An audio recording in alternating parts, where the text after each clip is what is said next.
স্নিগ্ধ শারদীয় পাতে তালের পিঠা খেলাম।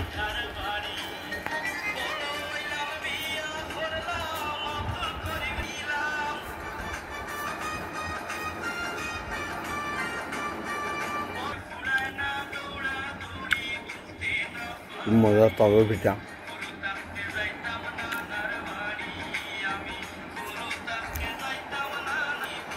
সকালে একটা মর্নিং ওয়াক করলাম, রাধানন্দপুরের রাস্তাঘাটে ঘুরলাম, স্বামীয়াতারা বাড়িতে ওখানে খাওয়া দিলাম,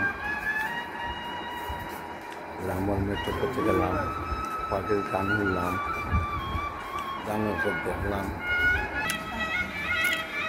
খুব মজা তালের পিঠা।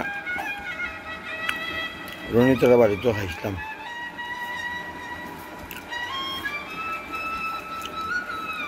আরো করায় না কিনা তালের পিঠা খাইয়া ফ্লাট।